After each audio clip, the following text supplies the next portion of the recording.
Welcome to NIF Conversations, where we discuss books written by fellows of the New India Foundation, books that illuminate the history, politics, society and culture of our country in interesting and original ways. And today we are discussing this wonderful book written by Amrita Shah, who's here with me. This is a book written by someone who was trained as a journalist, so it has rich and detailed reportage. But Amrita also has a keen sense of history, of culture, of politics, and it's a quite remarkable portrait of Ahmedabad, past, present, and perhaps future. So, Amrita, thanks for being with us. And I thought I'll just start a little bit on a personal note. You are obviously, from your name, Gujarati, but not from Gujarat. So, you, which in a sense is an advantage because you're both an insider and an outsider. And how do you look at that?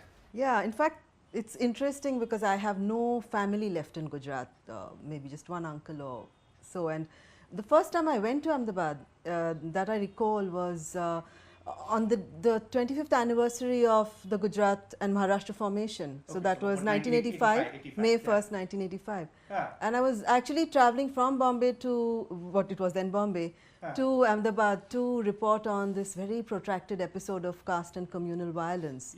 So I was thrown in as a journalist into what was, yes, clearly. It was not Gandhi's Gujarat, not what you told. Exactly. That's right. But it was still familiar in terms of the language, as you say. I am a Gujarati, though I come from Bombay.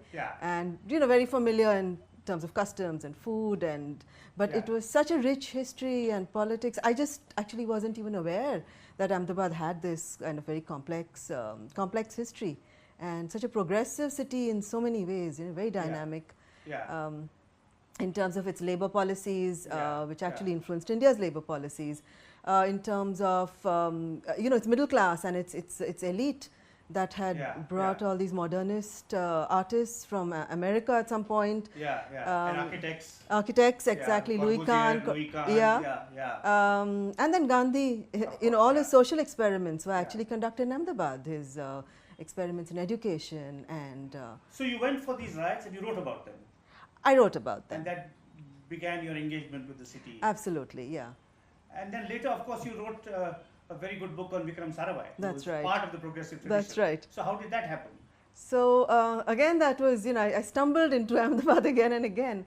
So when I was very young, my mother had told me about Vikram Sarabhai because he died, and I remember reading it in the newspapers. I was very young then. And I happened to be in Ahmedabad many years later, and I kind of just curiously sort of said, oh, I'd love to read a biography of his, and I was told there wasn't one. And so it became a bit of an obsession. I started looking at books of modern India, and I'd keep looking at the index to see if he was mentioned anywhere, and he just wasn't. And I found that strange. But there was another kind of thread for me, was that I had done a book earlier on television. It was called Hype, Hypocrisy and Television in Urban India. And anyone who looks at television history in India goes back to Sarabhai, because he was very instrumental in, you know, he wanted to bring television to India. Space program. Yes. I mean, younger viewers should know this because ISRO is now so big, it's an iconic public sector institution, but sometimes we forget the founder, and without Vikram Sarabhai there would have been no ISRO. Absolutely, and his whole idea of using technology, such a sophisticated kind of program like the space program, was to kind of solve India's problems, sort of problems of literacy and health, and so communication was a big factor. So television was very kind of key. So I actually came to Sarabhai really through these two, slightly personal, and then this sort of, you know, curiosity about someone who was so kind of, who understood the implications, social implications of technology, yes. So I mean, before coming to your book, one last footnote on Sarabhai again, for younger Indians. Sarabhai's father, Ambalal Sarabhai, supported Gandhiji's ashram when Gandhiji admitted Dalits and the other funders moved out. So it's an extraordinary family. But to move to the book we're discussing, which is the product of a New India Foundation fellowship, you know, you wrote a biography of a great resident of Ahmedabad.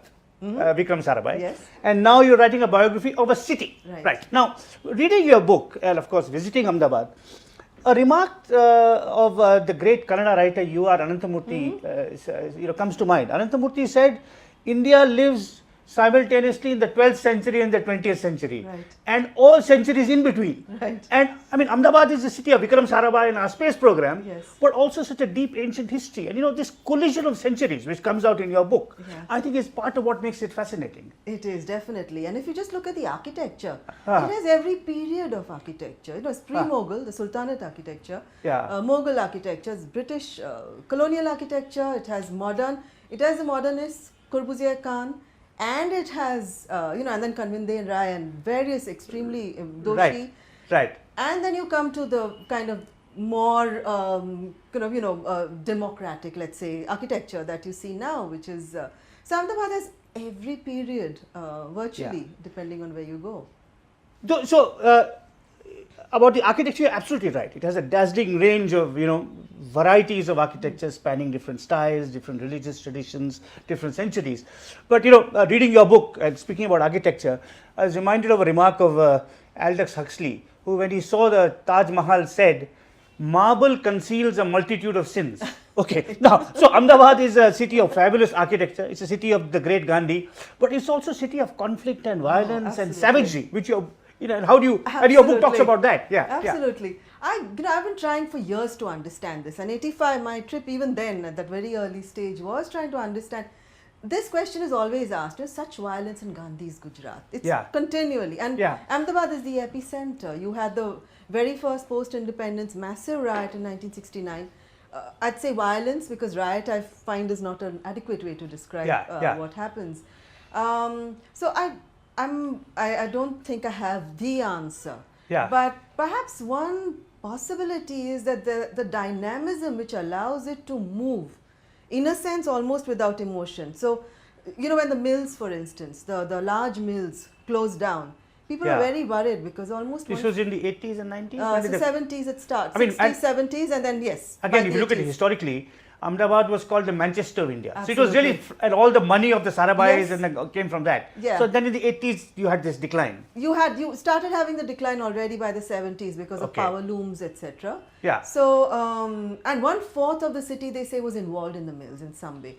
The city was shaped around in many ways. The night market, all of that was so the workers could come anytime and eat and various. They say women's safety, it's because of that. It used to be fantastic. I know, women say unbelievable. 2 a.m. you could walk, women could walk out. Because there were always workers going and to and from the mills at all times in the, 3-4 shifts.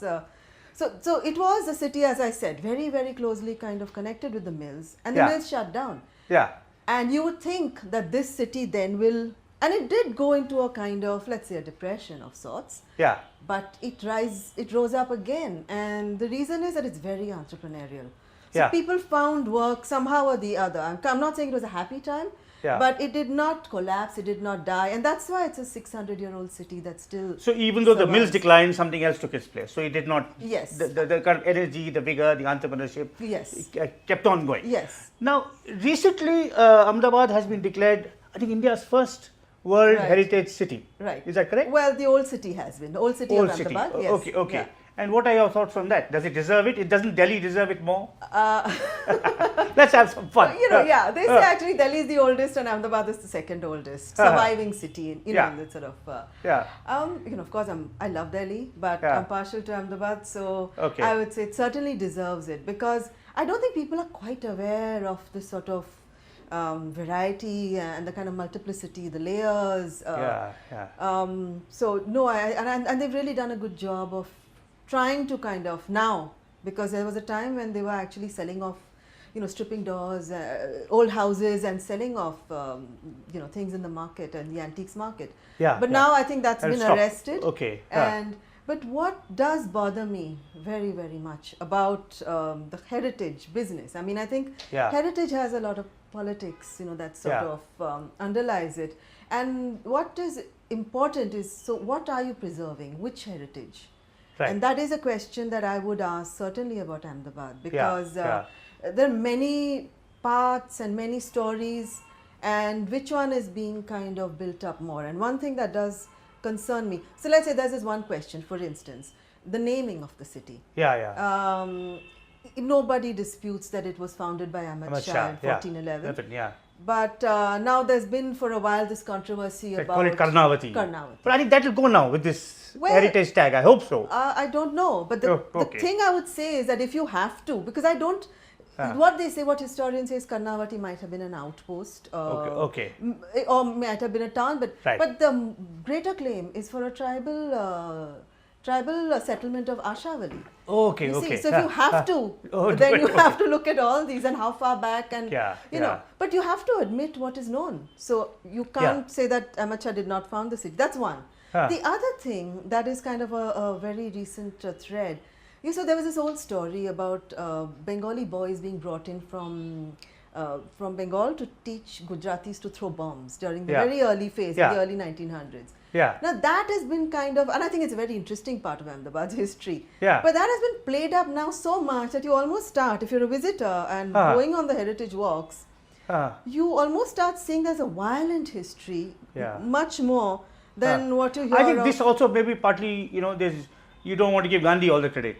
That's so you want to see the freedom movement before Gandhi. There's a larger logic to all of this. Yeah. I think it's good that more histories and more stories are coming up. Yeah. But I think that if we can keep the whole range of it, then that's important. That's important to protect. Yeah.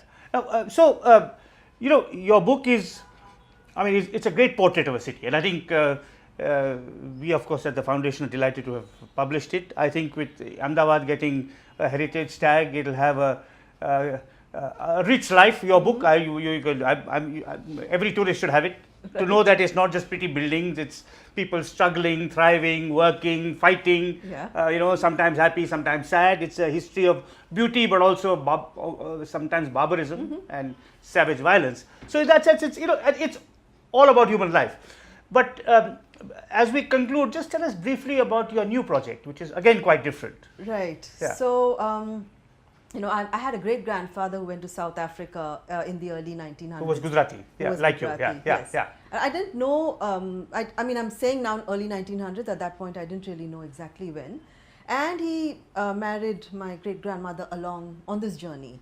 And she died soon after giving birth to my grandmother. So the thing is, we know nothing about why he went to South Africa. Right. But it was a time of Gandhi, and we don't know who she was, my great grandmother. So I just started on this search to try and find what I could. And so I went to South Africa, I ended up in the archives there, and what I found was a really rich, I found a lot of details about his journey and what he was doing, and I think it sheds a kind of light on the Gandhi era that we are not familiar with at all, because it's looking at it from the point of view of not just the struggle, but also of the people who went there to trade and do business, following the indentured workers.